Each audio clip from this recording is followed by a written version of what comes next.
उस महरूम में यूं तो कोई भी कमी नहीं, बस एक वफा ही है जो कभी उसने की नहीं।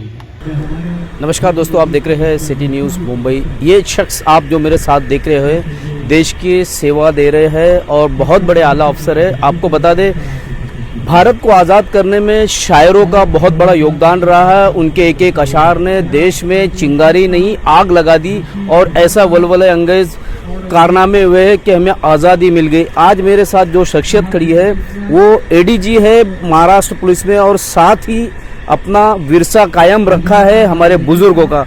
किस तरीके से ये संभव है? देखिए, अब इनकलाब जिंदाबाद से लेके वंदे मातरम से लेके जनगण मन अधिनायक से लेके सारे जहाँ से अच्छा हिंदुस्तान हमारा, ये तमाम जो चीज़ें आज भी पढ़ते हैं और सुनते हैं, ये तो शायरों की ही मीरास है। वो हमारे बुजुर्ग थे। मैं समझता हूँ कि मुल्क की खिदमत करने के कई रास्ते हैं। एक रास्ता तो सर्विस का है, जैसे मैं पुलिस में करता हूँ, आप जर्नलिज्म में कर रहे हैं, कोई किसी चीज़ में कर रहा है, जैसे मुजफ्फर भाई पॉलिटिक्स में कर रहे हैं या सोशल वर्क में कर रहे हैं। लेकिन एक ज़रिया और भी है, वो ये है कि इंसानियत का पैगाम ज़िंदा रहना चाहिए। आपकी पीस और हारमोनी समाज में बनी रहनी चाहिए।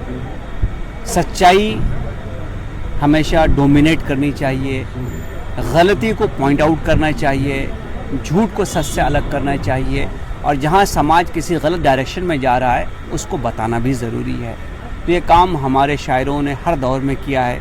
बड़ी मुश्किलें सही हैं, बड़ी परेशानियों से गुजरे हैं, लेकिन मैं समझता हूँ कि बाय एंड लार्ज शायरों ने अपनी इस सच्चाई से जी बिल्कुल कॉम्प्रोमाइज़ नहीं किया। भगत सिंह ने भी कितने अशार लिखे हैं अगर आपको मालूम हो। तो मैं समझता हूँ कि ये एक ऐसा ज़रिया है जिसके ज़रिए हम लार्जर ऑडियंस तक पहुँचते हैं। जो समझिए मीरा रोड के पुलिस कमिश्नर हैं, उनका हल्का जो है मीरा रोड का एरिया है, लेकिन अगर वह शायर होते तो शायद पूरी दुनिया उनके एड्रेस ही होती।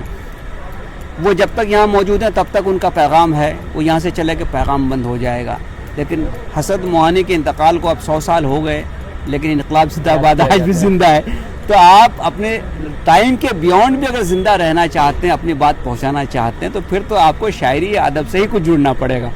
लेकिन सर कैसे संभव है? इतना व्यस्त है, पुलिस की लाइफ नहीं है 24 घंटे एक्टिव रहना, और फिर उसमें इस तरीके से वक्त निकाल के, ये भी एक तरीके की कौम खिदमत है, इसको ज़िंदा रखा हुआ है।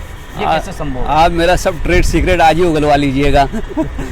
देखिए क्या है कि हम किस चीज़ से डील करते हैं पुलिस में, हम लोगों के दुख दर्द गम परेशानी इसी से तो डील करते हैं ना जनाब। हमारे पास कौन सा आदमी आता है जो बहुत अच्छे वक्तों में गुजर रहा है?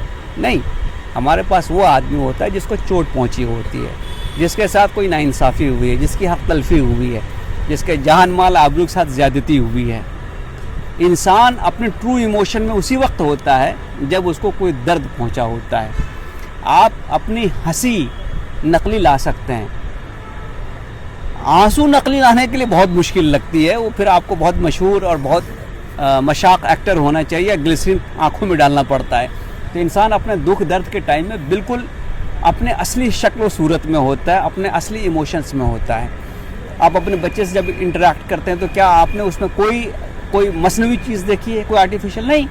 आप कितने भी बड़े तोप हों या कितने नीचे हों ज़िंदगी में, आपका बच्चा आपसे आके लिपट जाए, आपके साथ खेलने लगे, तो आप वही इंसान बन जाइए जो आप असल में हैं। तो हमारे पास जब लोग आते हैं और ऐसी बातें होती हैं, उनके दुख दर्द को हम सुनते हैं, तो हमें इंसान, ज़िंदगी, हालात, समाज, माशरा, वैल्यू सिस्टम, इन चीज़ों के बारे में बहुत सारी चीज़ें अंदर तक की मालूम होती हैं। और अगर आप उन पर रिफ़्लेक्ट करेंगे तो आपको, और ख़ुदा आप पे मेहरबान हुआ तो आपको अल्फाज मिल जाएंगे उस चीज़ को एक्सप्रेस करने के लिए। शायरी और कुछ नहीं है। अगर शायरी में मेरे नुदरत है, नयापन है, ओरिजिनलिटी है, इसकी वजह यह है कि मैंने वो लिखा है जो मैंने महसूस किया है या जिस कर्ब से मैं गुज़रा हूँ।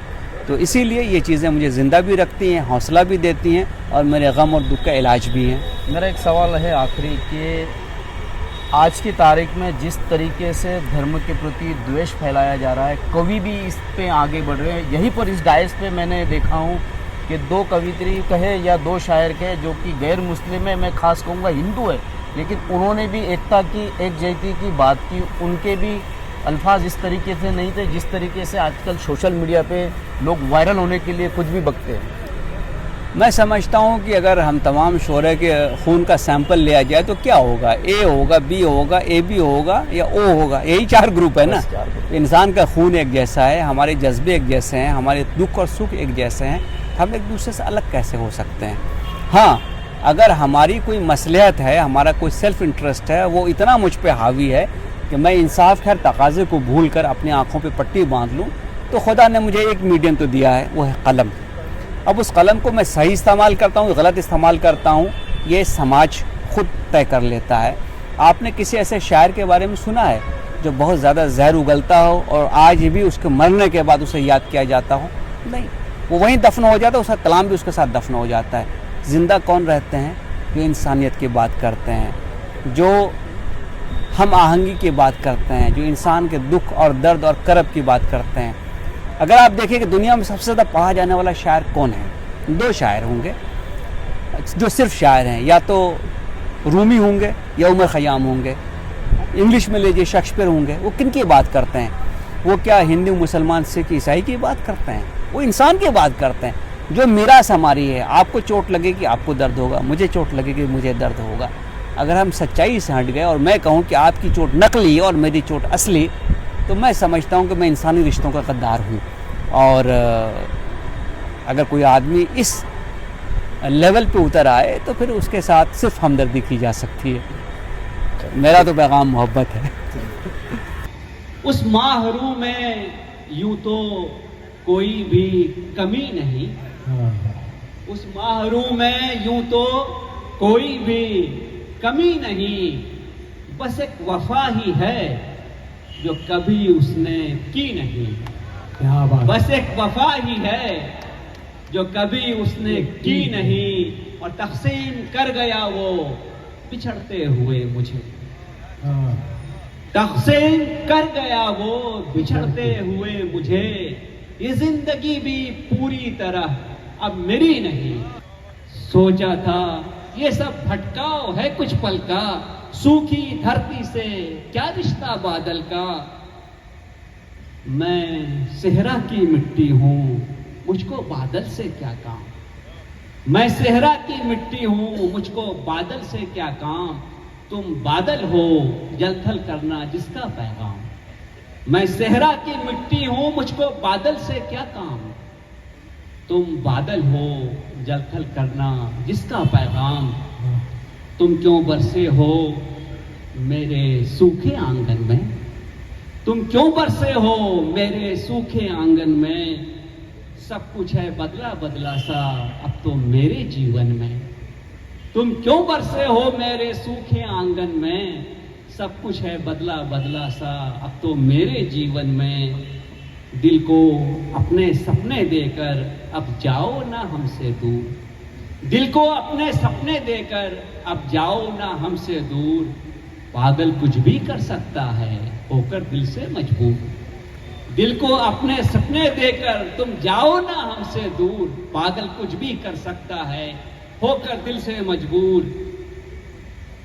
या तो अपनी इस उल्फत का तुम खुद ही इनकार करो, या तो अपनी इस उल्फत का तुम खुद ही इनकार करो, या फिर माझी बनकर मेरी जीवन नैया पार करो, या फिर माझी बनकर मेरी जीवन नैया पार करो। शुक्रिया।